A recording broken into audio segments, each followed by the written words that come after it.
Assalamualaikum warahmatullahi wabarakatuh. Waalaikumsalam warahmatullahi wabarakatuh. Dengan melaksanakan ibadah puasa, kita mendekatkan diri kepada Allah. Dengan dekat kepada Allah, maka Allah pun dekat kepada kita. Sehingga dalam hadis qudsi dikatakan, ta'arraf ilallahi firraha ya'rifka fi syiddah.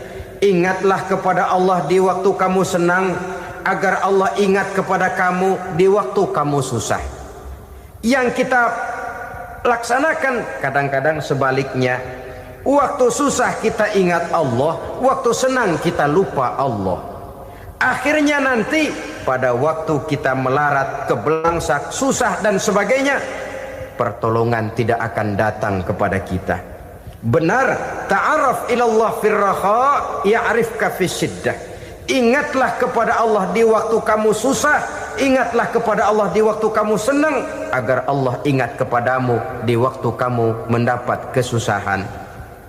Pada pertemuan kali ini secara khusus kita akan membicarakan tentang puasa ini. Kita akan mulai dari yang pertama, puasa sunnah. Sebagaimana yang kita maklum, sunnah adalah satu perbuatan yang apabila kita kerjakan berpahala, tapi apabila kita tinggalkan tidak merupakan dosa. Hanya saja ia merupakan barometer dan ukuran daripada orang-orang yang cinta kepada sunnah itu sendiri. Ada banyak jenis puasa sunnah ini. Yang pertama, puasa sunnah di bulan Muharram. Rasulullah sallallahu alaihi wasallam bersabda, afdalus siyami ba'da Ramadan syahrullahil Muharram, wa afdalus salati ba'dal faridah salatul lail. Diriwayatkan oleh Muslim dari Abi Hurairah. Puasa yang paling utama sesudah puasa Ramadan tidak lain adalah puasa di bulan Muharram. Dan solat yang paling afdol sesudah solat yang wajib adalah solat pada sepertiga malam yang akhir. Puasa di bulan Muharram merupakan puasa sunnah dan mempunyai nilai yang sangat besar dalam pandangan Allah Subhanahu wa ta'ala. Buat mereka yang mampu melaksanakan puasa sunnah di bulan Muharram ini, boleh melaksanakannya selama 10 hari.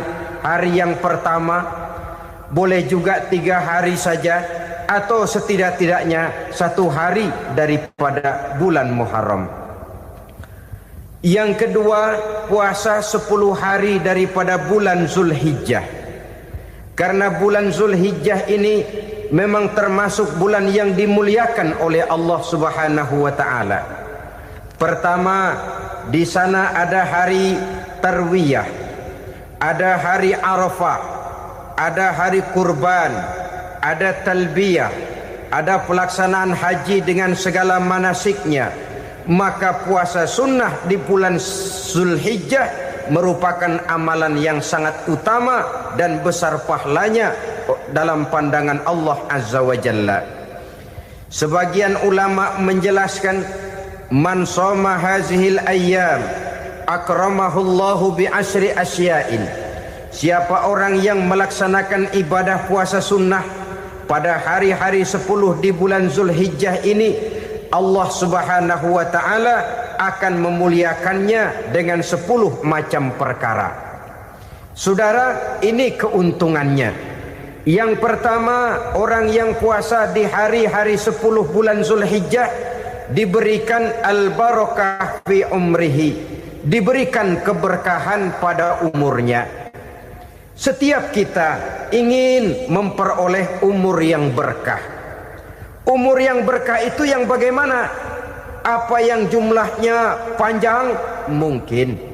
Tetapi yang jelas, umur yang berkah ini adalah umur yang bisa dipertanggungjawabkan di hadapan Allah Subhanahu wa ta'ala.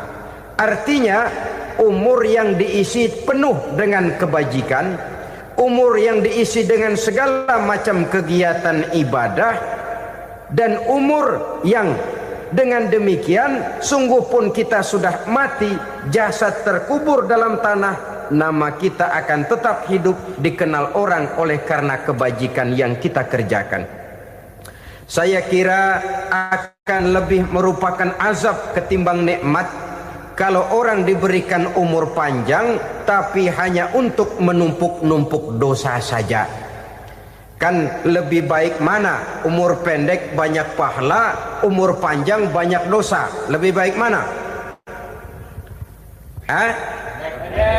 Saya yakin yang paling baik tentu umur panjang banyak pahala.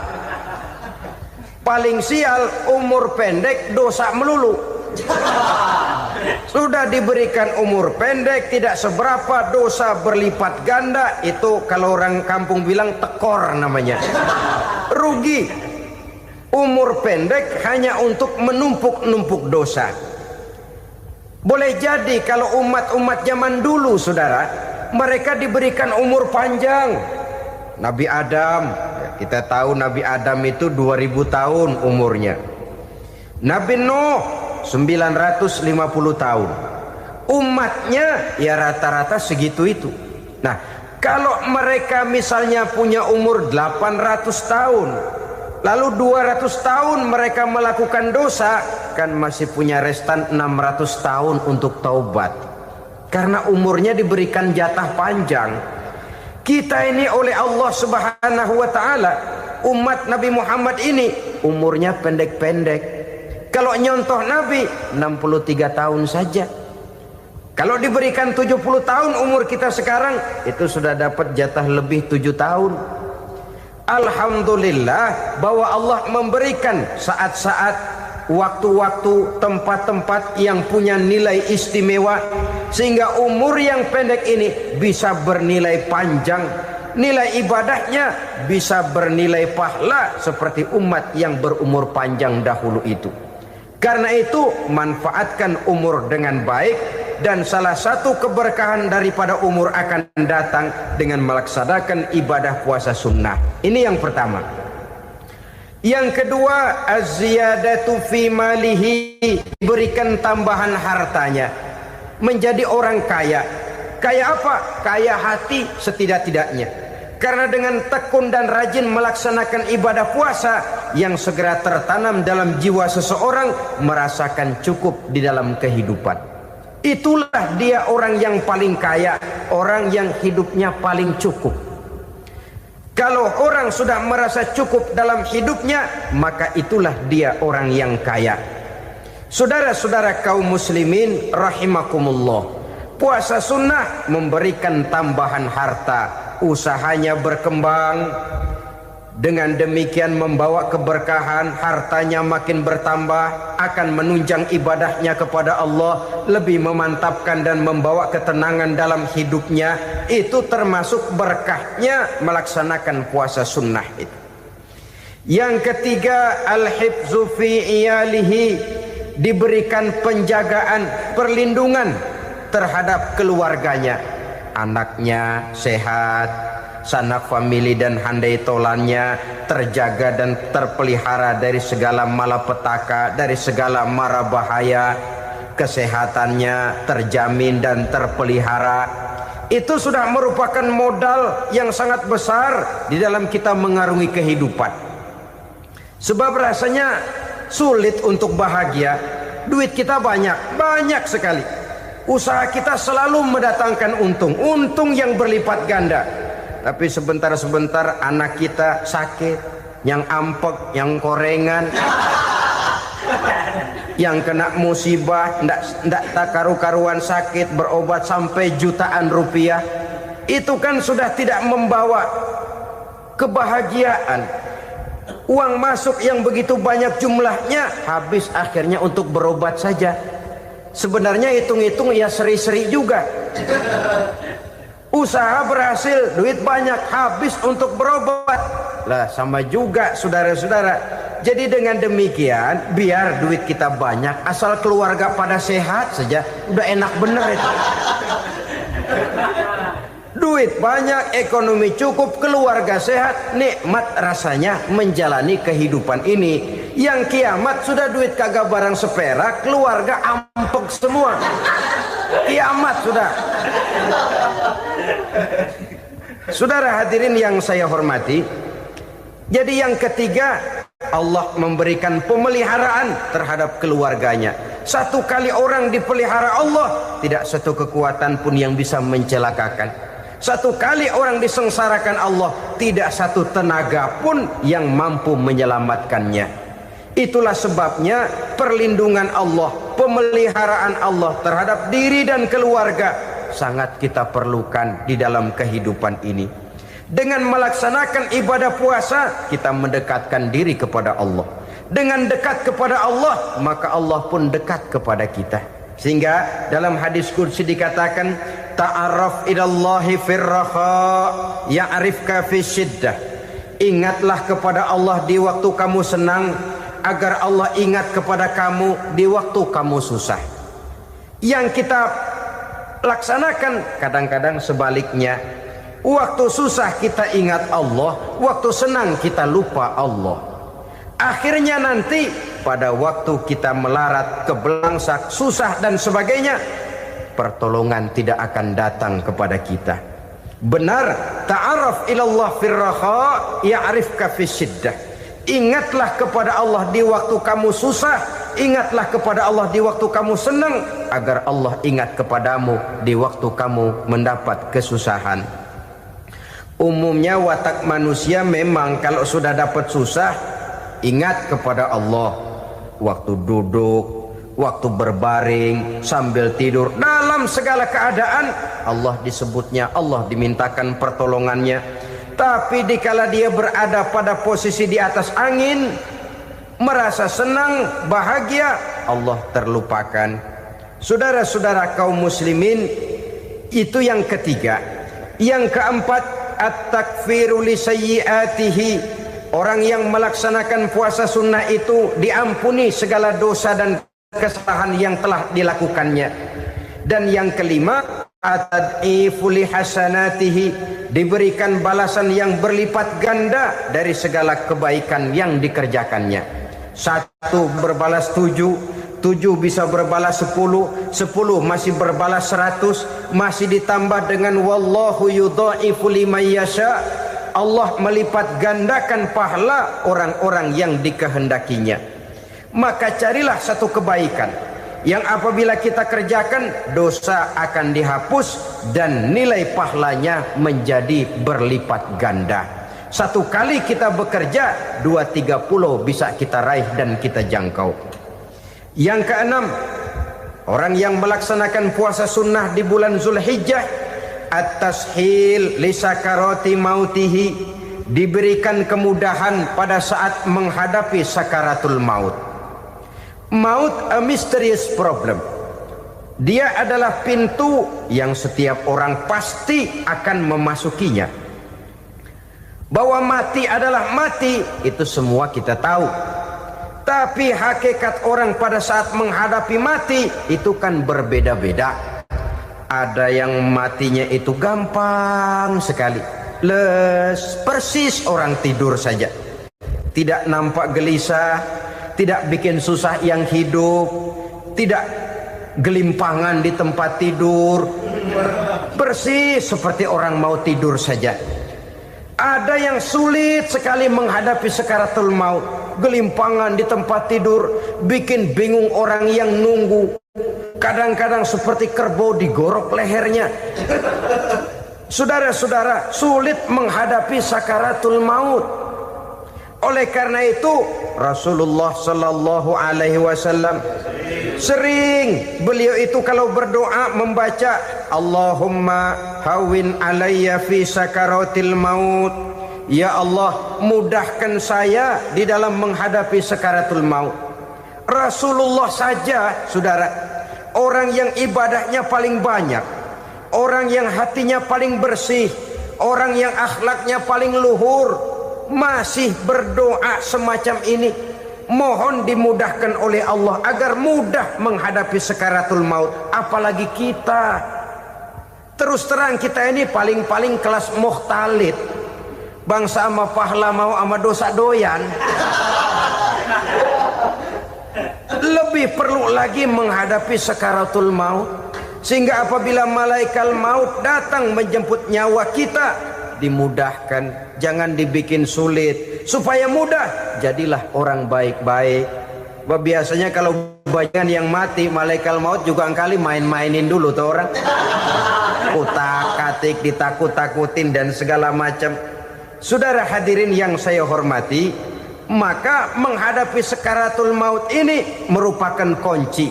Apakah seseorang bisa husnul khatimah atau bisa su'ul khatimah?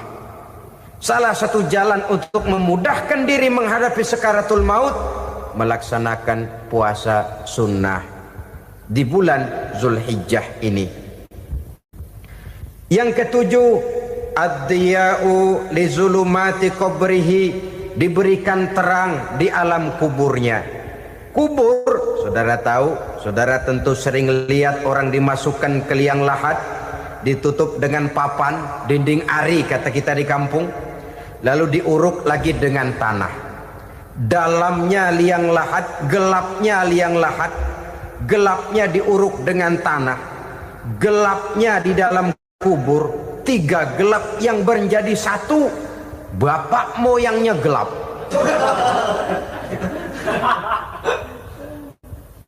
Puasa sunnah ini merupakan terang di alam kubur kita nanti. Yang kedelapan, at-tasqil limizanihi, diberikan keringanan pada timbangan di hari akhirat nanti. Bahwa setelah dibangkitkan dari kubur, setiap kita akan menghadapi perhitungan, akan ditimbang segala macam kebaikan dan segala macam kejahatan yang pernah kita lakukan di dalam kehidupan. Orang yang melaksanakan ibadah puasa sunnah, at-tasqilu limizanihi, diberikan keringanan timbangan hari akhiratnya nanti. Yang kesembilan, an-najah minal bala, diberikan keselamatan dari segala macam bencana. Dan yang ke-10, as-su'ud ala darajatihi, diberikan ketinggian, naik derajatnya, derajat di dunia, lebih-lebih lagi derajat di akhirat nanti. Ini keutamaan yang diberikan Allah Subhanahu wa ta'ala kepada mereka yang melaksanakan ibadah puasa 10 hari di bulan Zulhijjah menurut penjelasan sebagian dari para ulama kita. Jadi setelah puasa Muharram ada lagi puasa Zulhijjah. Kemudian puasa sunnah yang ketiga, puasa sunnah pada hari Senin dan hari Kamis. Apa sumber hukumnya? Diriwayatkan oleh Imam Muslim dari Abi Qatadah, Rasulullah sallallahu alaihi wasallam ditanya tentang puasa pada hari Senin. Kenapa Rasul melakukan itu? Beliau menjawab, zalika yaumu wulidtu fihi wa yaumu bu'istu au unzila alayya fihi. Hari Senin itu adalah hari di mana aku dilahirkan dan hari di mana aku dibangkitkan. Wahyu pertama turun kepadaku pun pada hari itu. Maka sunnah melaksanakan puasa pada hari itu. Adapun hari Kamis, ada hadis yang diriwayatkan oleh Imam Turmuzi dari Abi Hurairah, Nabi bersabda, tu'radul a'malu yaumul isnaini wal khamisi fa uhibbu an yu'radu amali wa ana sha'im. Disetor amal setiap manusia pada hari Senin dan pada hari Kamis. Maka aku ingin, kata Nabi, agar pada saat amalku disetor itu aku sedang puasa. Jadi malaikat itu menurut riwayat ini mencatat dan menyetorkan catatan amalan seseorang pada hari Senin, hari Kamis. Tiap hari Senin amalan kita disetor oleh malaikat. Catatan terakhir tentu yang sedang kita kerjakan, sehingga yang masuk daftar, saya tinggalkan orang ini, dia sedang puasa. Karena naik catatan amalnya pada hari Senin. Kamis diangkat lagi, catatan paling akhir, saya tinggalkan orang ini, dia sedang puasa. Itu makna fa uhibbu ayyurada amali wa ana shaim. Aku senang kalau pada saat amalku disetor, catatan paling akhir aku lagi puasa. Satu keistimewaan. Alangkah celaka tiap amalan disetor kita sedang berbuat jahat. Senin, Kemis, teler, mabok, judi. Tiap amalan disetor, catatan akhirnya saya tinggalkan si fulan lagi teler. Laporan Senin. Kemis laporan lagi, saya tinggalkan si fulan lagi mirit kartu. Saudara hadirin yang saya muliakan, alangkah jeleknya catatan kita. Oleh karena itu sunnah puasa pada hari Senin dan hari Kemis. Ini amalan sunnah, saudara-saudara. Dan oleh karena ini amalan sunnah, sebagian ulama memberikan penjelasan, walaupun lupa niat, kalau sudah malam itu lupa niat, boleh niatnya sudah siang puasa sunnah ini, dengan catatan dari pagi belum makan apa-apa. Malam saudara lupa, tahu-tahu ingat ini hari Senin, dah jam 10, niatlah jam 10 itu, sah puasanya asal dari pagi belum makan apa-apa. Tapi kalau sudah dapat 2 piring baru niat, jam 10 itu lain, ngojek namanya.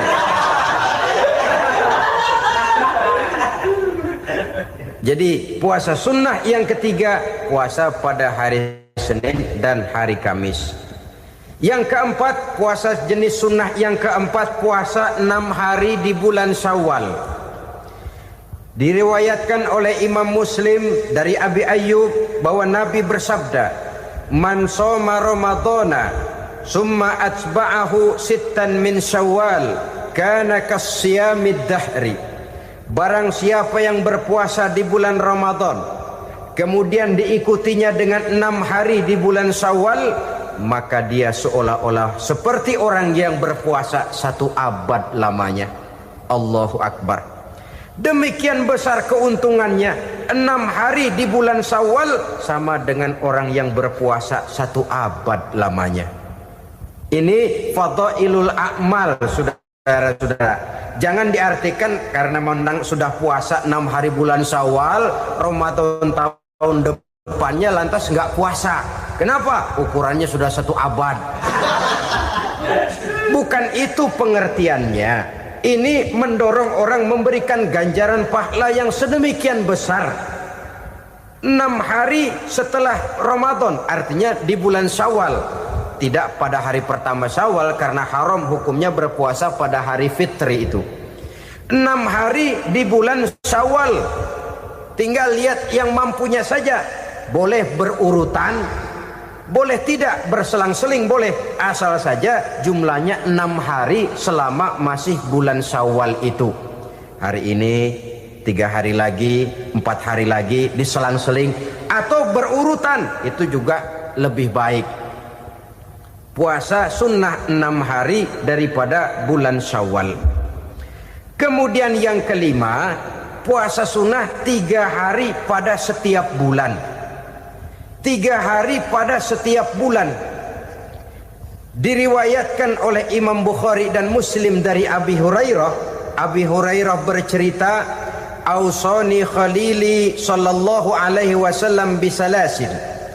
Kekasih saya Rasulullah berwasiat kepada saya, memesankan benar-benar kepada saya untuk melaksanakan 3 amalan yang terpuji. Pertama, siyamu salasati ayyamin min kulli syahrin. Puasa 3 hari dalam setiap bulan. Ini wasiat yang pertama. 3 hari pada setiap bulan. Tidak peduli bulan apa saja. Dalam artian ya bulan menurut perhitungan Islam ya. Muharram, Safar, Rabiul Awal, Rabiul Tsani, Jumadal Ula, Jumadil Akhir, Rajab, Sya'ban, Ramadan, Syawal, Zulqa'dah, Zulhijjah dan selanjutnya. 3 hari pada setiap bulan. Tanggalnya tanggal berapa saja. Lebih utama pada yang disebut Yaumul Bid. yaitu hari-hari di mana bulan menunjukkan purnama. Tanggal 13, tanggal 14, dan tanggal 15 pada setiap bulannya itu disunahkan melaksanakan puasa. Itu wasiat pertama, puasa 3 hari pada setiap bulan. Wasiat yang kedua, waraqatai duha, melaksanakan sholat duha sekurang-kurangnya 2 rakaat. Itu wasiat yang dipesankan benar kepada saya, kata Abi Hurairah. Pertama, puasa 3 hari pada setiap bulan. Yang kedua, usahakan jangan meninggalkan 2 rakaat minimal daripada sembahyang duha. Kita tahu sembahyang duha itu sembahyang sunnah di waktu pagi seketika matahari naik sepenggalahan. Sekurang-kurangnya 2 rakaat, sebanyak-banyaknya 8 rakaat. Di antara fadilah atau keutamaan daripada sholat duha ini yaitu menyangkut masalah rezeki dan usaha. Kemudian wasiat yang ketiga, wa an utira qabla an anama. Beliau sangat berwasiat kepada saya untuk sholat witir sebelum tidur. Artinya sholat malam sebagai amalan sunnah di dalam kehidupan kita. Jadi saudara-saudara, dalam hidup ini kita akan selalu berbentur dengan keperluan. Kalau pada satu saat kita sudah sampai kepada tahap berpikir ini keperluan saya, tentu hal-hal semacam ini akan kita kerjakan. Kita belum tergerak melaksanakan ini semua oleh karena barangkali kita merasa belum memerlukannya. Karena itu marilah kita berusaha di samping melaksanakan puasa yang wajib juga melaksanakan puasa yang sunnah di dalam kehidupan kita. Ini jenis puasa-puasa yang sunnah. Kemudian yang kedua, ada macam puasa yang disebut puasa nazar. Hukum pelaksanaannya wajib apabila nazarnya sudah terwujud. Puasa nazar, puasa yang dikaitkan dengan suatu persoalan. Umpamanya, kalau saya lulus ujian, saya akan puasa 1 minggu lamanya. Begitu ujiannya ternyata lulus, dia wajib bayar nazarnya. Puasa 7 hari, tidak lagi sunnah tapi wajib karena dia nazarkan. Asal saja tidak sah nazar kepada yang makruh apalagi kepada yang haram. Umpamanya nazar kalau tembus 6 nomor mau puasa 3 hari. Itu nazar semacam itu bukan saja tidak sah tapi haram hukumnya. Tidak boleh nazar kepada yang makruh apalagi kepada yang haram. Jadi apabila maksud yang sudah kita niatkan tercapai, wajiblah nazar itu dibayar, yaitu kalau nazarnya sunnah melaksanakan ibadah puasa.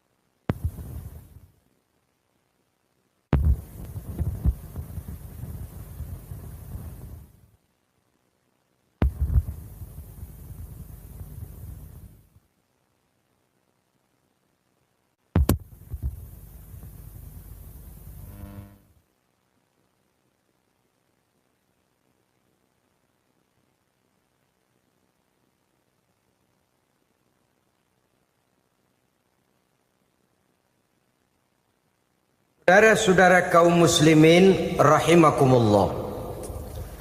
Jenis puasa yang ketiga kita kenal dengan puasa wajib.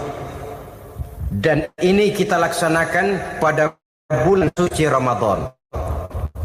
Tentang teknis pelaksanaan ibadah puasa di bulan Ramadan sudah pernah saya bicarakan pada pertemuan tentang Ramadan dan Idul Fitri. Pada kesempatan ini saya hanya ingin mengajak bahwa di dalam melaksanakan ibadah puasa Ramadan ini, marilah kita mengadakan evaluasi. Kenapa demikian? Barangkali secara jujur, walaupun agak berat, saya masih harus berkata, masih banyak di antara kita umat Islam yang di dalam melaksanakan suatu ibadah terjebak dalam rutinitas ritual. Apa itu rutinitas ritual? Itu bahasa susah. Berhubung saya tidak ingin bicara yang susah-susah, kita bicara yang mudah-mudah saja. Maksud saya, banyak di antara kita umat Islam yang di dalam melaksanakan suatu ibadah itu hanya dengan prinsip asal sekadar gugur kewajiban saja. Akibatnya, sampai sejauh mana ibadah itu berhasil membentuk kepribadian diri kita, kita jarang mengadakan evaluasi dan penilaian. Solat yang penting gugur kewajiban. Puasa yang penting sudah gugur kewajiban. Haji yang penting sudah gugur kewajiban. Maka jangan heran kalau itu yang jadi prinsip, ibadah lantas tidak punya dampak dalam membentuk kepribadian diri. Banyak orang yang rajin sholat tapi munkarnya jalan terus. Sampai kadang-kadang kita bingung, yang sembahyang dia, yang nyolong dia. Puasanya kelihatannya tekun tapi tidak punya kepekaan sosial. Sama yatim piatu bersifat masa bodoh, sama fakir miskin malah gemes. Tidak lantas tumbuh kepekaan sosial walaupun dia sudah ikut merasakan tidak enaknya lapar dan haus. Ada juga yang sudah haji 4-5 kali mondar-mandir Jakarta Mekah, tapi gaya hidupnya tetap seperti katak di kolong tempurung, picik, sempit pandangan, dangkal hati. Tidak terbuka walaupun sudah melihat Islam dalam skala internasional. Yang dia lihat, yang dia saksikan, yang dia pandang, tidak sanggup menggugah dan mengubah jiwanya, tidak bisa mewarnai pandangan hidupnya. Inilah akibatnya kalau ibadah hanya dikerjakan dengan prinsip asal sekadar gugur kewajiban. Hasilnya yaitu tadi, hajinya cuma menang topi putih sama serban. Sholatnya cuma prinsip asal gugur kewajiban. Begitu juga puasanya, begitu juga zakatnya dan ibadah-ibadah lainnya. Bukan tanpa satu maksud. Jikalau Allah Subhanahu wa taala memerintahkan kita melaksanakan ibadah puasa di bulan suci Ramadan, bahkan maksud itu sangat pada penghujung ayat yang memerintahkan kita puasa. Ya ayyuhalladzina amanu kutiba alaikumus syiyam kama kutiba alal ladzina min qablikum la'allakum tattaqun. Orang yang beriman diwajibkan atas kamu berpuasa, telah diwajibkan juga kepada orang-orang yang sebelum kamu, la'allakum tattaqun, agar kamu dengan puasa itu menjadi manusia yang bertakwa kepada Allah Subhanahu wa taala. Dengan kata lain, berhasil atau tidak puasa Ramadan kita ini akan nampak takwa kita meningkat atau tidak setelah kita melaksanakan ibadah puasa.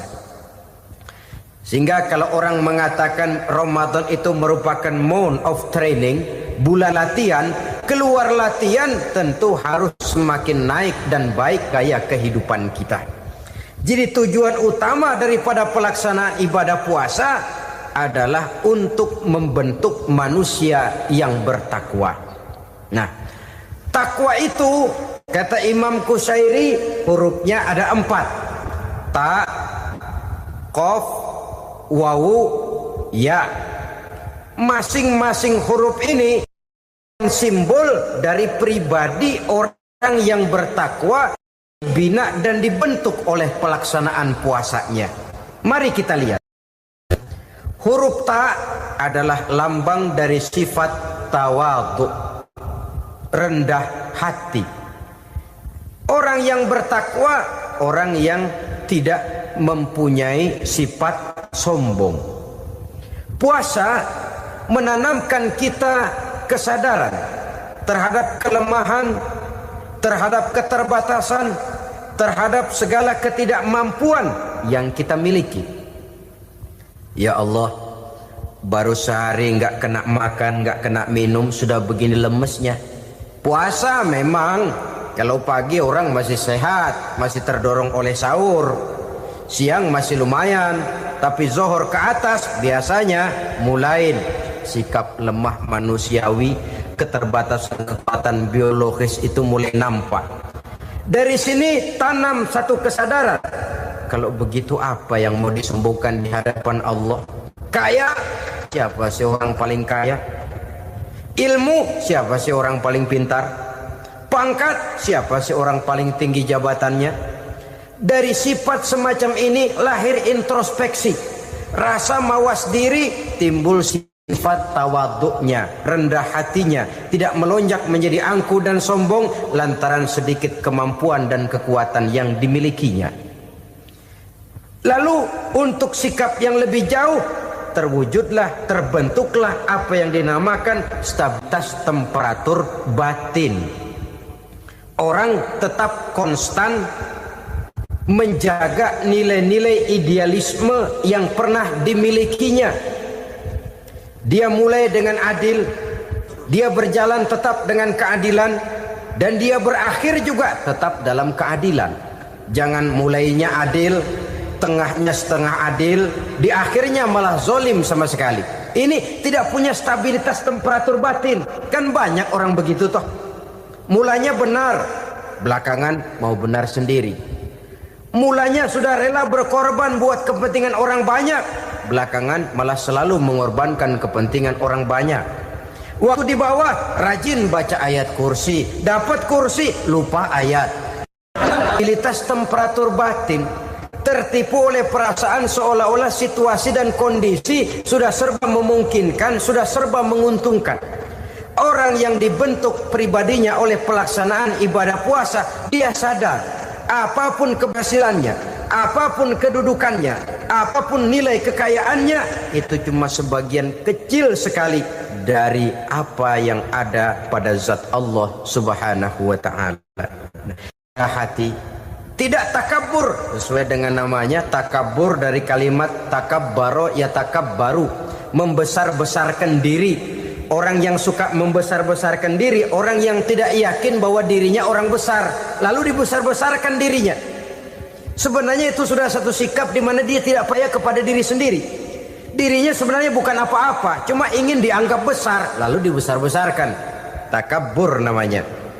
Puasa sekali lagi melatih kita menanamkan kesadaran akan kelemahan dan keterbatasan kita sebagai makhluk. Itu sikap tawadhu.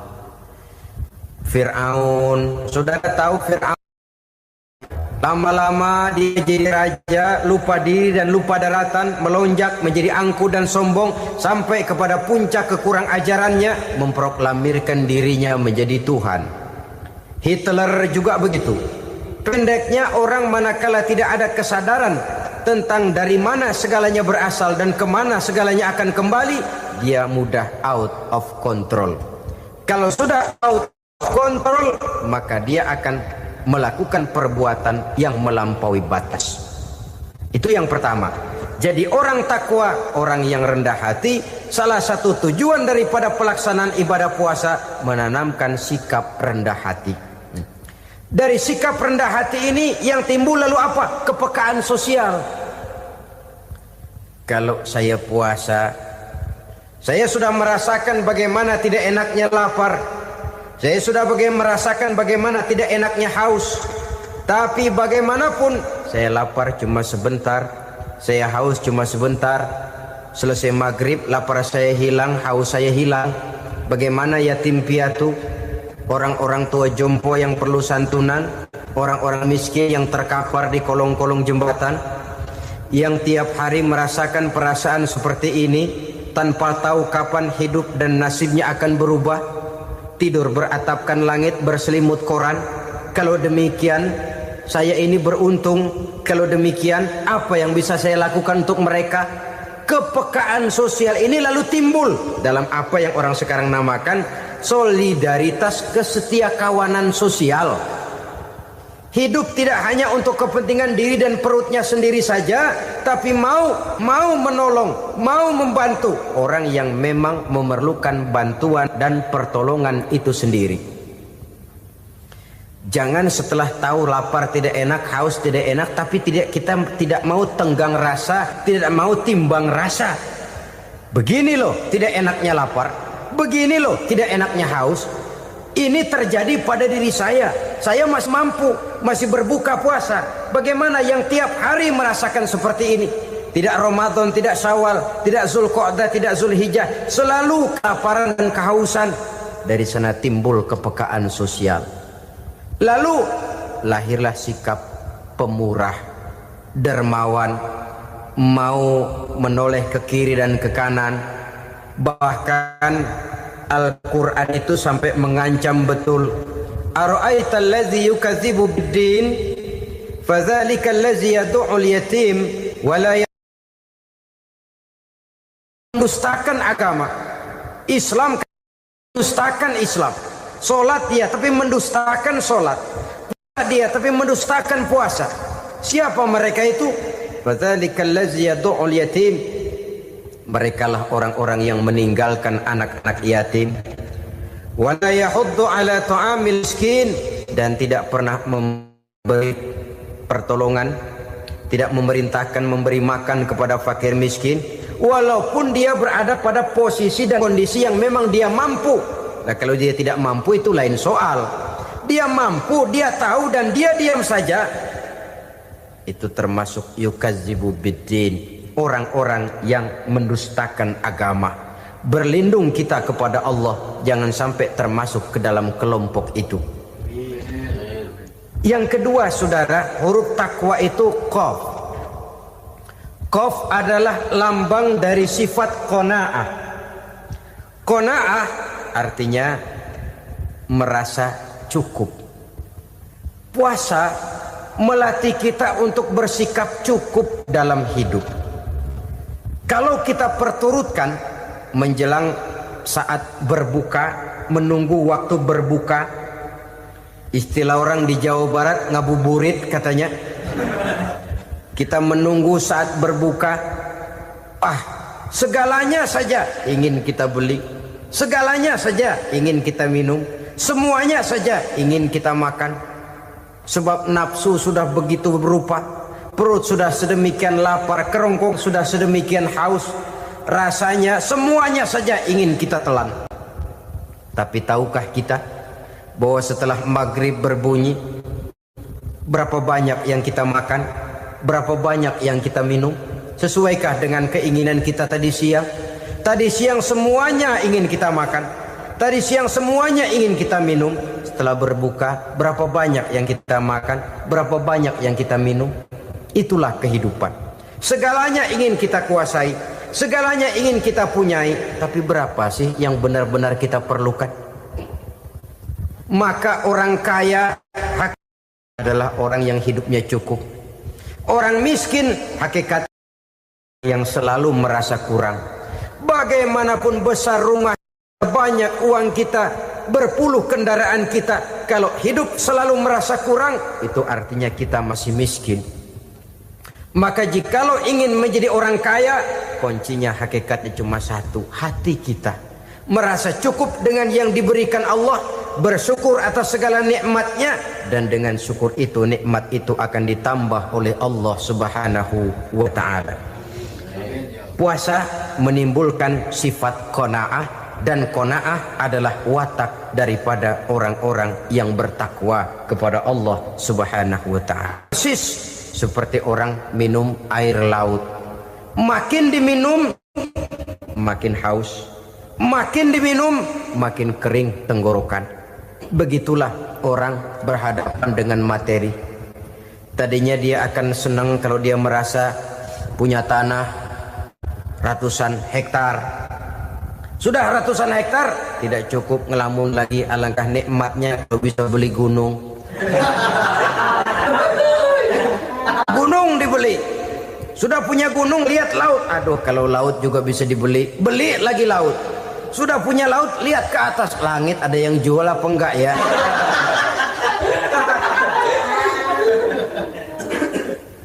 Seperti orang berhadapan dengan air laut yang makin diminum makin membuat kita haus dan makin kering tenggorokan ini. Maka itu harus dihentikan. Sikap untuk menghentikan itu tidak lain adalah dengan sifat qanaah itu tadi. Merasa cukup dengan apa yang diberikan Allah, mensyukuri nikmatnya. Itu yang kedua.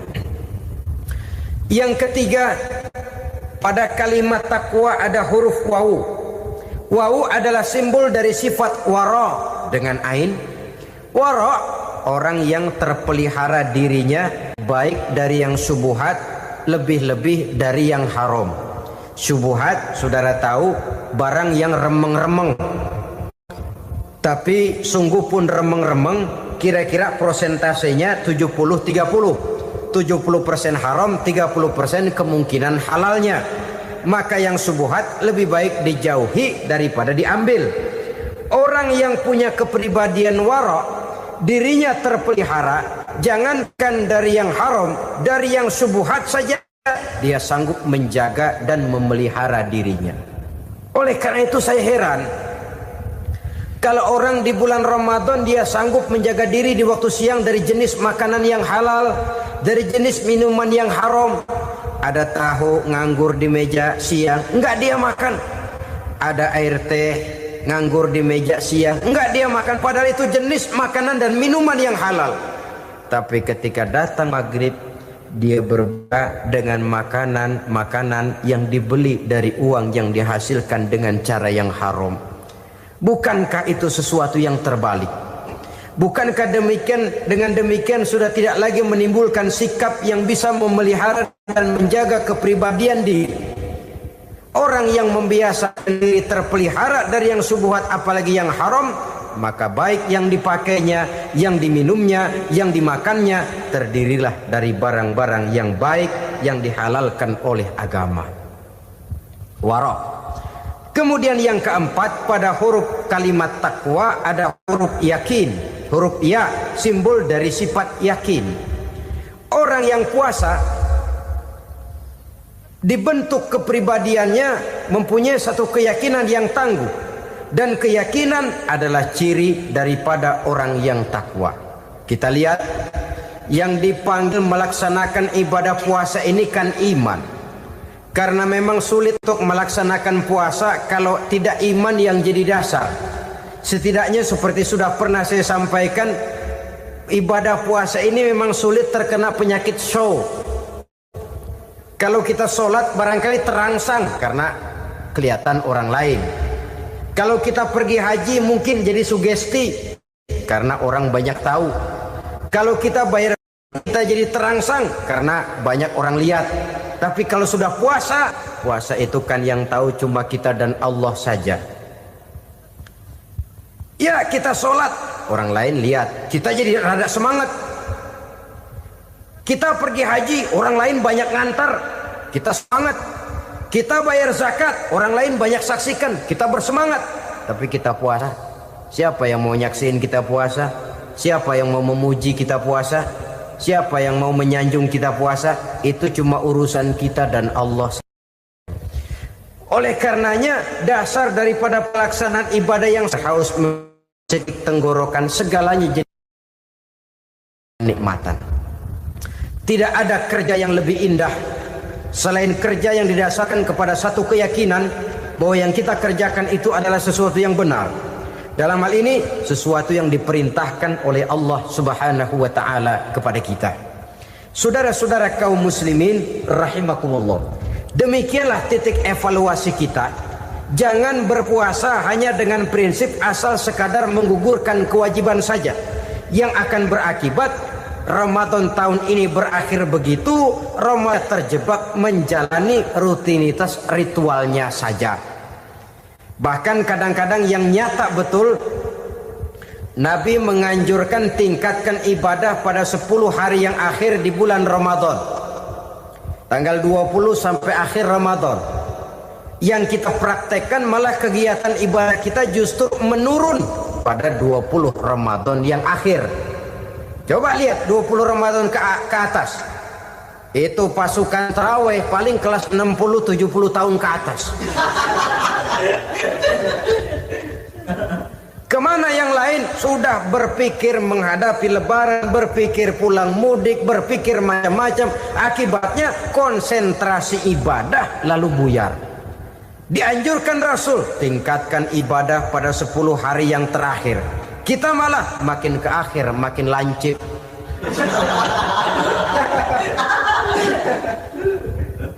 Saudara-saudara kaum muslimin rahimakumullah. Kita terjebak oleh sesuatu yang sementara, oleh sesuatu yang bersifat kulit, lalu meninggalkan isinya. Padahal jikalau kita tidak mengisi Ramadan dengan kegiatan ibadah, berarti kita tidak keluar dari Ramadan dengan jiwa yang baru, yang sudah ditempa oleh pengalaman ibadah di bulan Ramadan. Artinya kita tidak kembali kepada fitrah, kesucian seperti saat kita dilahirkan. Lalu kalau kita tidak kembali kepada fitrah, apa yang mau kita rayakan pada Idul Fitri itu? Di mana letak kegembiraan kita? Di mana letak kebahagiaan hati? Kembalikah kita kepada fitrah? Tidak. Benarkah puasa yang kita kerjakan? Kelihatannya juga tidak. Adakah dampak dari pelaksanaan ibadah dalam pribadi kita? Tidak. Kadang-kadang Ramadan selesai malah teriak merdeka.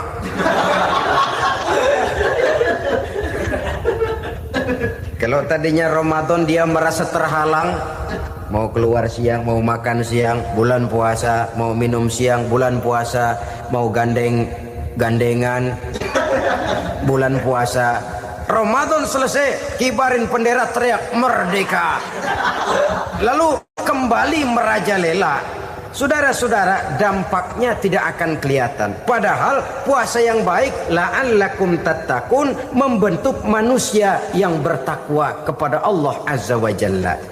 Nah, sekarang apa kemudahan dan keistimewaan yang akan diberikan Allah kepada mereka yang sampai kepada tingkat takwa ini? Al-Quran menjelaskan, pertama, may yattaqillaha yaj'al lahu makhraja.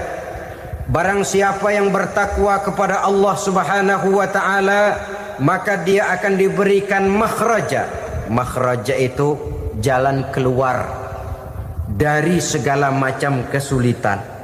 Jalan keluarnya ada saja. Menurut ukuran kemampuan dia tidak mungkin, mustahil, tidak bisa, mana mungkin. Tapi pada waktunya ada saja jalan keluarnya. Termasuk jenis yang yaj'al lahu makhraja. Orang yang bertakwa kepada Allah selalu diberikan jalan keluar dari segala kesulitan yang dihadapinya. Siapa sih orangnya yang tidak pernah sulit dalam hidup ini? Siapa orang yang tidak pernah mengalami kesulitan?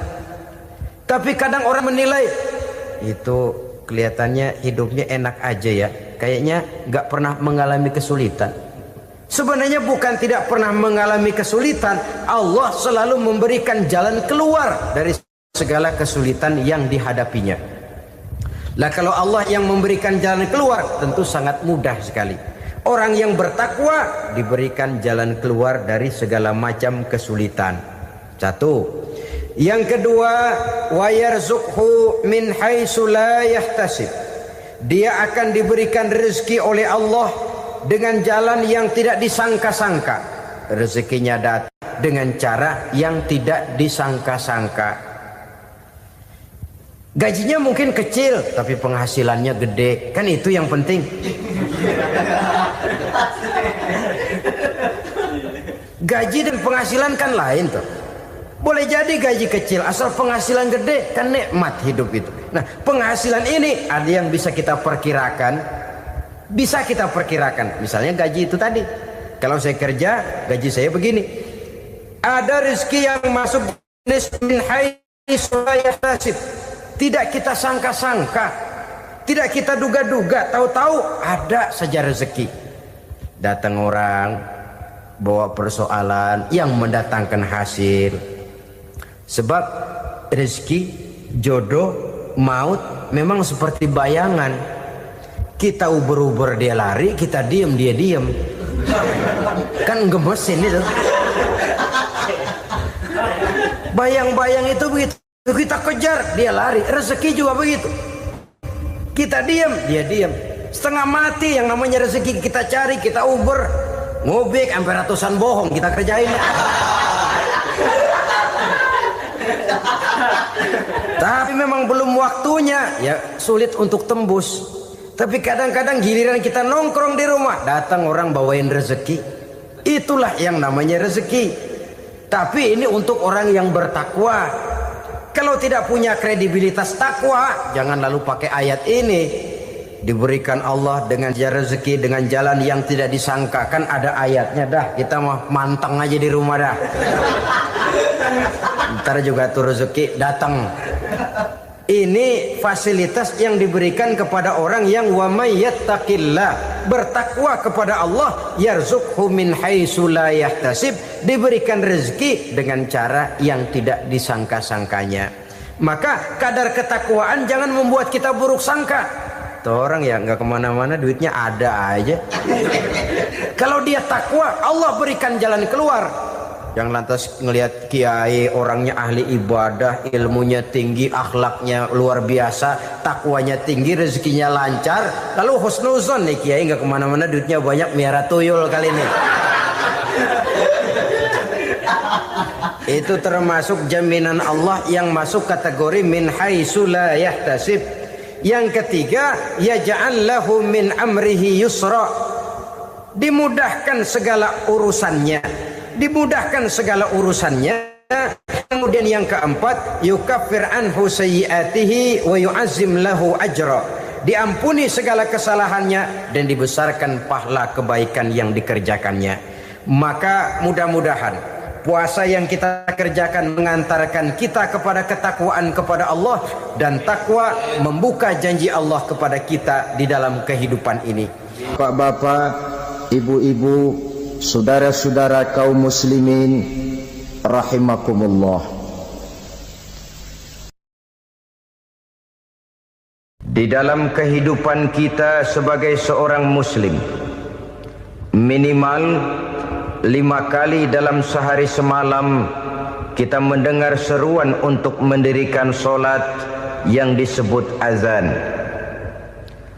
Ada kalimat menarik di dalam kalimat azan itu, yakni seruan hayya 'alal falah, marilah menuju kepada keberuntungan, marilah meraih kemenangan. Seruan ini adalah kecenderungan dari setiap manusia, apapun warna kulitnya. Artinya setiap orang dalam hidup selalu ingin meraih dan mencari kemenangan. Kemenangan akan melahirkan kepuasan batin, dan kepuasan batin memberikan kebahagiaan. Sedangkan kekalahan melahirkan penderitaan batin, dan penderitaan batin menjerumuskan seseorang di dalam berbagai bentuk kerugian. Jikalau inilah seruan azan, maka masalahnya ialah apa yang menyebabkan kita meraih kemenangan. Al-Quranul Karim memberikan tuntunan dan ajaran kepada kita bahwa orang-orang yang memperoleh kemenangan itu tidak lain adalah orang-orang yang bertakwa. Hanyalah mereka yang bertakwa kepada Allah Subhanahu wa ta'ala pada akhirnya akan tampil sebagai pemenang. Lalu siapa orang yang bertakwa itu? Dijelaskan dalam awal-awal Al-Baqarah, orang yang bertakwa yang akan meraih kemenangan. Pertama, allazina yu'minuna bil ghaib, yaitu orang-orang yang beriman kepada yang gaib, percaya bahwa ada alam yang gaib, alam yang abstrak, alam yang tidak bisa dijangkau oleh salah satu daripada panca indera kita. Mereka percaya dan beriman kepada adanya malaikat, beriman kepada adanya iblis dan jin, beriman kepada adanya alam kubur, beriman kepada adanya alam mahsyar, beriman kepada adanya alam akhirat, beriman kepada adanya surga dan neraka. Beriman bukan cuma sekedar beriman dalam ucapan bibir saja, tetapi beriman yang nilai iman itu mampu mewarnai gerak dan gaya hidupnya. Iman yang meresap sampai ke tulang sumsum, kemudian memberikan dampak positif di dalam kehidupan manusia. Alam, kita tahu, adalah sesuatu yang selain Allah, dan Allah bukanlah alam. Apapun namanya selain daripada Allah, itu adalah alam.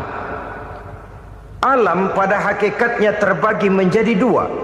Ada alam syahadah, alam nyata, alam konkret, alam yang bisa dijangkau oleh salah satu indera kita. Kemudian ada alam ghaib, alam yang tidak bisa dijangkau oleh panca indera kita, alam metafisika, alam abstrak, alam yang wajib kita imani keberadaannya. Kita percaya bahwa malaikat itu ada, kita percaya kepada jin, bahwa jin itu ada, kita percaya kepada adanya iblis dan setan. Bukan percaya kepada iblis dan setannya, percaya bahwa iblis dan setan itu ada. Itu termasuk salah satu daripada sifat orang yang bertakwa kepada Allah. Saudara-saudara kaum muslimin rahimakumullah, kecenderungan pembangunan yang lebih bersifat materialistis biasanya menggeser aspek kehidupan rohani. Orang berpikir empiri, dan dalam pola pikir yang demikian maka alam gaib tidak lagi mendapat perhatian. Aspek kehidupan yang bersifat rohaniah malah mulai ditinggalkan. Akibatnya terjadilah kepincangan di dalam kehidupan kita. Pernah ada satu pengalaman pribadi dalam perjalanan kembali ke tanah air. Dalam pesawat di sebelah kanan saya duduklah seorang Jerman namanya Heiner Simonsen. Iseng saya ajak kenalan, saya ajak ngobrol, saya tanya dia. Saya bilang, Mas Heiner ini, kalau pesawat yang kita tumpangi ini jatuh ke bawah, kira-kira apa yang bakal terjadi, Mas? Dia bilang, kita semua akan mati. Begitu? Iya. Oke. Apa itu mati? Tanya saya. Dia bilang, untuk tahu apa itu mati, kita harus tahu lebih dahulu apa itu hidup. Saya pikir nih bule bisa ngomong juga. Baiklah kata saya. Apa hidup menurut Anda itu? Oh, hidup itu dia bilang, kalau seluruh anggota badan kita bekerja secara normal, paru-paru memompa darah secara normal, jantung berdetak secara normal, sel-sel tubuh bekerja secara fit, dan organisme tubuh hanya mau bekerja secara normal, dia bilang, kalau kita memberi makan yang cukup, menu yang teratur, dan gizi yang lengkap. Saya bilang, kesimpulannya apa, Ner?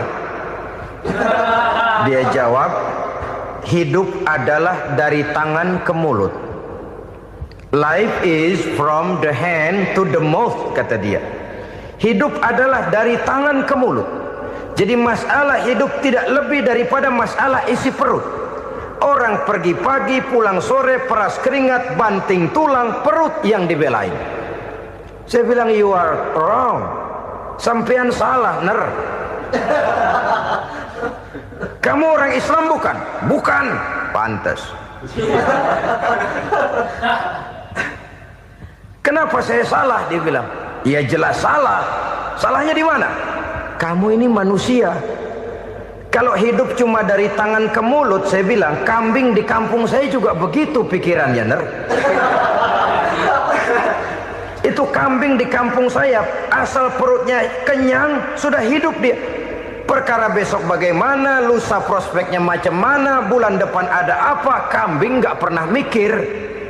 Di kampung saya kambing juga pikirannya begitu.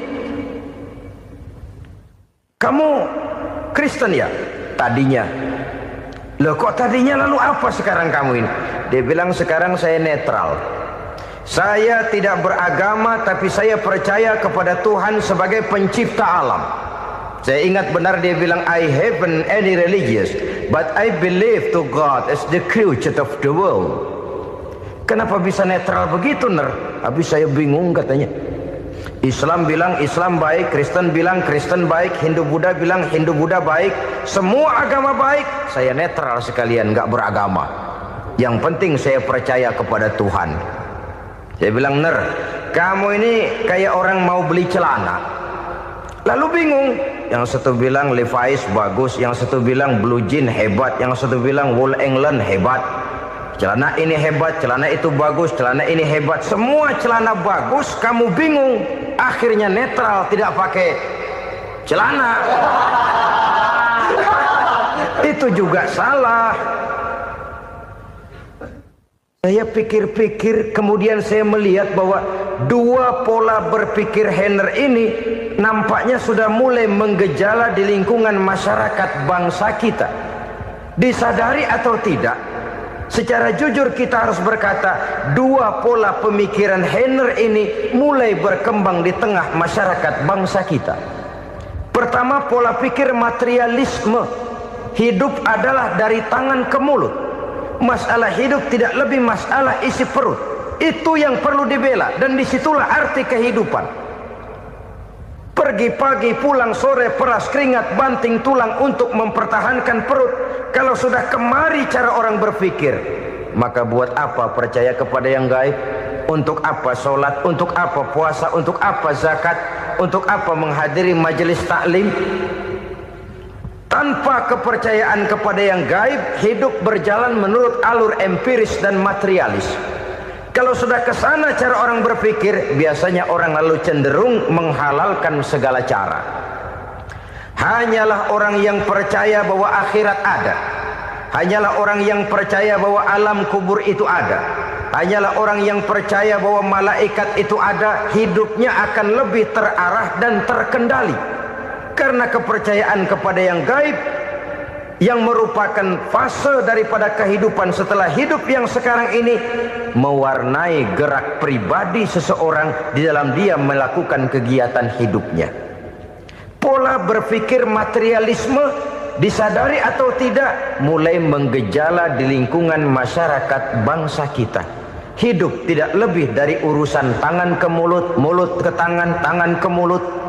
Asal perut sudah kenyang, hiduplah sudah. Perkara bagaimana prospek hari yang akan datang, bagaimana akhirat, tidak jadi persoalan. Ini yang oleh Nabi diperingatkan, ad-dunya sijnul mu'min wa jannatul kafir. Dunia adalah penjara bagi orang beriman dan surga bagi orang kafir. Dulu di zaman Belanda hadis ini pernah disalah tafsirkan, disalah artikan, digunakan sebagai senjata untuk mengkebiri dan membuat impoten umat Islam. Sudahlah umat Islam gak usah macam-macam, kata Belanda. Dunia ini kan penjara buat orang Islam, surga buat orang kafir. Di penjara jangan bertingkah.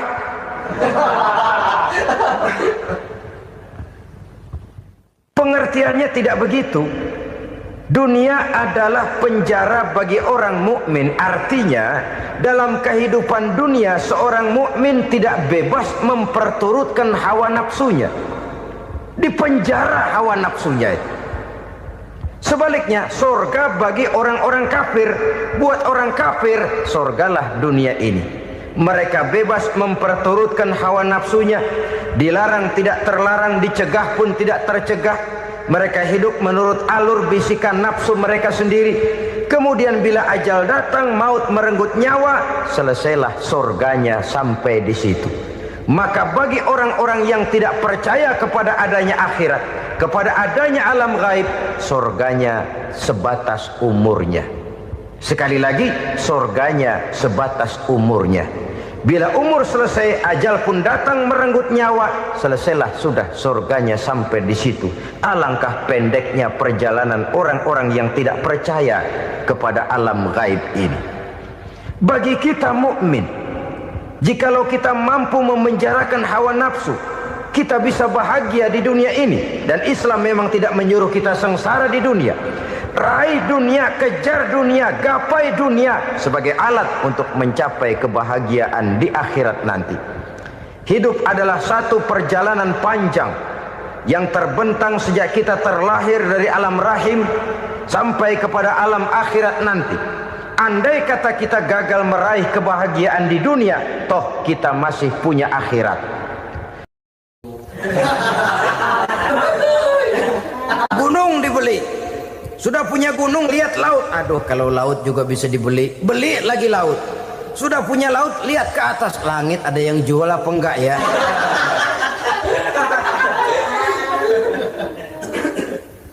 Seperti orang berhadapan dengan air laut yang makin diminum makin membuat kita haus dan makin kering tenggorokan ini. Maka itu harus dihentikan. Sikap untuk menghentikan itu tidak lain adalah dengan sifat qanaah itu tadi. Merasa cukup dengan apa yang diberikan Allah, mensyukuri nikmatnya. Itu yang kedua. Yang ketiga, pada kalimat takwa ada huruf wawu. Wawu adalah simbol dari sifat wara dengan ain. Wara, orang yang terpelihara dirinya baik dari yang syubhat, lebih-lebih dari yang haram. Syubhat, saudara tahu, barang yang remeng-remeng. Tapi sungguh pun remeng-remeng, kira-kira prosentasenya 70-30. 70% haram, 30% kemungkinan halalnya. Maka yang syubhat lebih baik dijauhi daripada diambil. Orang yang punya kepribadian wara, dirinya terpelihara, jangankan dari yang haram, dari yang syubhat saja dia sanggup menjaga dan memelihara dirinya. Oleh karena itu saya heran, kalau orang di bulan Ramadan dia sanggup menjaga diri di waktu siang dari jenis makanan yang halal, dari jenis minuman yang haram. Ada tahu nganggur di meja siang, enggak dia makan. Ada air teh nganggur di meja siang, enggak dia makan. Padahal itu jenis makanan dan minuman yang halal. Tapi ketika datang maghrib, dia berbuka dengan makanan yang dibeli dari uang yang dihasilkan dengan cara yang haram. Bukankah itu sesuatu yang terbalik? Bukankah dengan demikian sudah tidak lagi menimbulkan sikap yang bisa memelihara dan menjaga kepribadian diri? Orang yang membiasakan diri terpelihara dari yang syubhat apalagi yang haram, maka baik yang dipakainya, yang diminumnya, yang dimakannya terdirilah dari barang-barang yang baik yang dihalalkan oleh agama. Wara. Kemudian yang keempat, pada huruf kalimat takwa ada huruf yakin. Huruf ya, simbol dari sifat yakin. Orang yang puasa dibentuk kepribadiannya mempunyai satu keyakinan yang tangguh. Dan keyakinan adalah ciri daripada orang yang takwa. Kita lihat, yang dipanggil melaksanakan ibadah puasa ini kan iman. Karena memang sulit untuk melaksanakan puasa kalau tidak iman yang jadi dasar. Setidaknya seperti sudah pernah saya sampaikan, ibadah puasa ini memang sulit terkena penyakit show. Kalau kita sholat barangkali terangsang karena kelihatan orang lain. Kalau kita pergi haji mungkin jadi sugesti karena orang banyak tahu. Kalau kita bayar kita jadi terangsang karena banyak orang lihat. Tapi kalau sudah puasa, puasa itu kan yang tahu cuma kita dan Allah saja. Ya, kita sholat, orang lain lihat, kita jadi rada semangat. Kita pergi haji, orang lain banyak ngantar, kita semangat. Kita bayar zakat, orang lain banyak saksikan, kita bersemangat. Tapi kita puasa, siapa yang mau nyaksiin kita puasa? Siapa yang mau memuji kita puasa? Siapa yang mau menyanjung kita puasa? Itu cuma urusan kita dan Allah. Oleh karenanya, dasar daripada pelaksanaan ibadah yang harus mencedik tenggorokan segalanya jadi nikmatan. Tidak ada kerja yang lebih indah selain kerja yang didasarkan kepada satu keyakinan bahwa yang kita kerjakan itu adalah sesuatu yang benar. Dalam hal ini sesuatu yang diperintahkan oleh Allah Subhanahu wa taala kepada kita. Saudara-saudara kaum muslimin rahimakumullah. Demikianlah titik evaluasi kita. Jangan berpuasa hanya dengan prinsip asal sekadar menggugurkan kewajiban saja, yang akan berakibat Ramadan tahun ini berakhir begitu, Ramadan terjebak menjalani rutinitas ritualnya saja.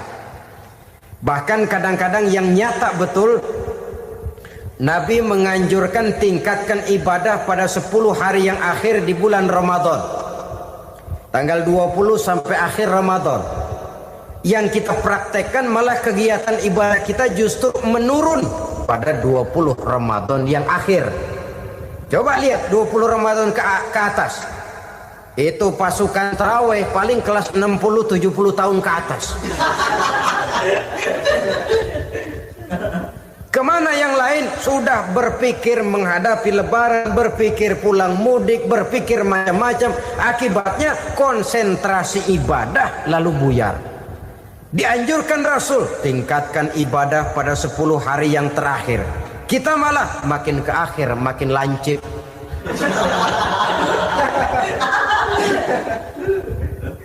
Saudara-saudara kaum muslimin rahimakumullah, kita terjebak oleh sesuatu yang sementara, oleh sesuatu yang bersifat kulit, lalu meninggalkan isinya. Padahal jikalau kita tidak mengisi Ramadan dengan kegiatan ibadah, berarti kita tidak keluar dari Ramadan dengan jiwa yang baru, yang sudah ditempa oleh pengalaman ibadah di bulan Ramadan. Artinya kita tidak kembali kepada fitrah, kesucian seperti saat kita dilahirkan. Lalu kalau kita tidak kembali kepada fitrah, apa yang mau kita rayakan pada Idul Fitri itu? Di mana letak kegembiraan kita? Di mana letak kebahagiaan hati? Kembalikah kita kepada fitrah? Tidak. Benarkah puasa yang kita kerjakan? Kelihatannya juga tidak. Adakah dampak dari pelaksanaan ibadah dalam pribadi kita? Tidak. Kadang-kadang Ramadan selesai malah teriak merdeka.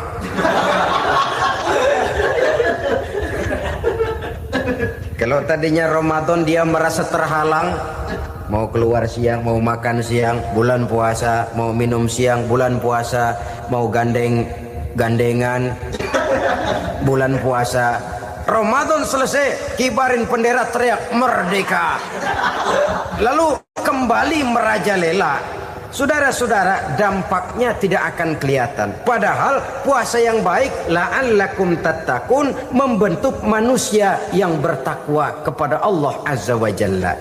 Nah, sekarang apa kemudahan dan keistimewaan yang akan diberikan Allah kepada mereka yang sampai kepada tingkat takwa ini?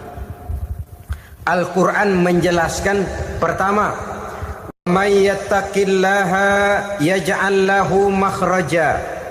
Barang siapa yang bertakwa kepada Allah Subhanahu wa taala, maka dia akan diberikan makhraja. Makhraja itu jalan keluar dari segala macam kesulitan. Jalan keluarnya ada saja. Menurut ukuran kemampuan dia tidak mungkin, mustahil, tidak bisa, mana mungkin.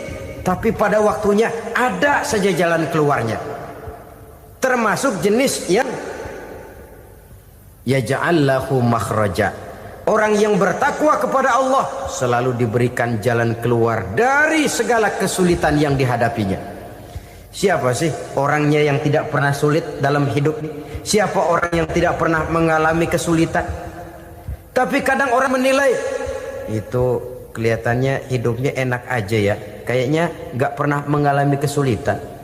Sebenarnya bukan tidak pernah mengalami kesulitan, Allah selalu memberikan jalan keluar dari segala kesulitan yang dihadapinya. Lah kalau Allah yang memberikan jalan keluar, tentu sangat mudah sekali. Orang yang bertakwa diberikan jalan keluar dari segala macam kesulitan. Satu. Yang kedua, wa yarzuqhu min haitsu la yahtasib. Dia akan diberikan rezeki oleh Allah dengan jalan yang tidak disangka-sangka. Rezekinya datang dengan cara yang tidak disangka-sangka. Gajinya mungkin kecil, tapi penghasilannya gede. Kan itu yang penting. Gaji dan penghasilan kan lain tuh. Boleh jadi gaji kecil, asal penghasilan gede kan nikmat hidup itu. Nah, penghasilan ini ada yang bisa kita perkirakan. Bisa kita perkirakan. Misalnya gaji itu tadi. Kalau saya kerja, gaji saya begini. Ada rezeki yang masuk jenis min haitsu la yahtasib. Tidak kita sangka-sangka. Tidak kita duga-duga. Tahu-tahu ada saja rezeki. Datang orang bawa persoalan yang mendatangkan hasil. Sebab rezeki, jodoh, maut memang seperti bayangan. Kita uber-uber dia lari, kita diem dia diem. Kan gemesin itu. Bayang-bayang itu begitu. Kita kejar, dia lari. Rezeki juga begitu. Kita diem, dia diem. Setengah mati yang namanya rezeki kita cari, kita uber. Ngobek sampai ratusan bohong kita kerjain. Tapi memang belum waktunya, ya sulit untuk tembus. Tapi kadang-kadang giliran kita nongkrong di rumah, datang orang bawain rezeki. Itulah yang namanya rezeki. Tapi ini untuk orang yang bertakwa. Kalau tidak punya kredibilitas takwa, jangan lalu pakai ayat ini. Diberikan Allah dengan rezeki dengan jalan yang tidak disangka. Kan ada ayatnya dah. Kita mah manteng aja di rumah dah. Ntar juga tuh rezeki datang. Ini fasilitas yang diberikan kepada orang yang wa may yattaqillah, bertakwa kepada Allah, yarzuqhu min haitsu la yahtasib, diberikan rezeki dengan cara yang tidak disangka-sangkanya. Maka kadar ketakwaan jangan membuat kita buruk sangka. Tuh orang ya nggak kemana-mana, duitnya ada aja. Kalau dia takwa, Allah berikan jalan keluar.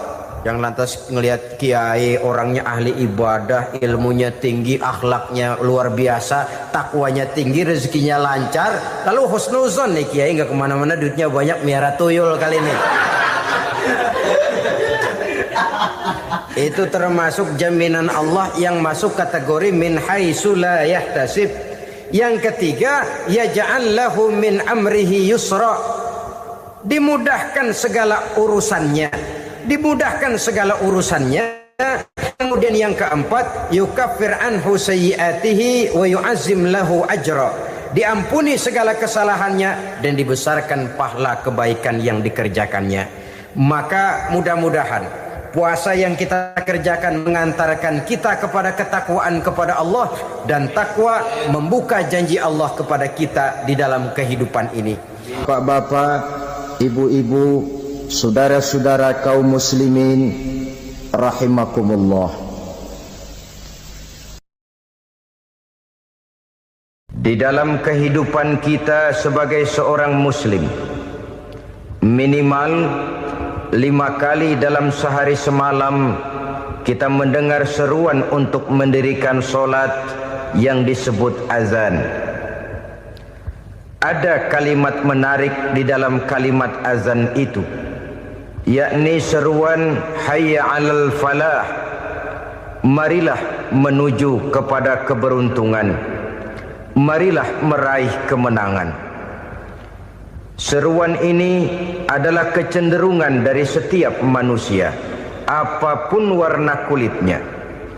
Artinya setiap orang dalam hidup selalu ingin meraih dan mencari kemenangan. Kemenangan akan melahirkan kepuasan batin, dan kepuasan batin memberikan kebahagiaan. Sedangkan kekalahan melahirkan penderitaan batin, dan penderitaan batin menjerumuskan seseorang di dalam berbagai bentuk kerugian. Jikalau inilah seruan azan, maka masalahnya ialah apa yang menyebabkan kita meraih kemenangan. Al-Quranul Karim memberikan tuntunan dan ajaran kepada kita bahwa orang-orang yang memperoleh kemenangan itu tidak lain adalah orang-orang yang bertakwa. Hanyalah mereka yang bertakwa kepada Allah Subhanahu wa ta'ala pada akhirnya akan tampil sebagai pemenang. Lalu siapa orang yang bertakwa itu? Dijelaskan dalam awal-awal Al-Baqarah, orang yang bertakwa yang akan meraih kemenangan. Pertama, allazina yu'minuna bil ghaib, yaitu orang-orang yang beriman kepada yang gaib, percaya bahwa ada alam yang gaib, alam yang abstrak, alam yang tidak bisa dijangkau oleh salah satu daripada panca indera kita. Mereka percaya dan beriman kepada adanya malaikat, beriman kepada adanya iblis dan jin, beriman kepada adanya alam kubur, beriman kepada adanya alam mahsyar, beriman kepada adanya alam akhirat, beriman kepada adanya surga dan neraka. Beriman bukan cuma sekedar beriman dalam ucapan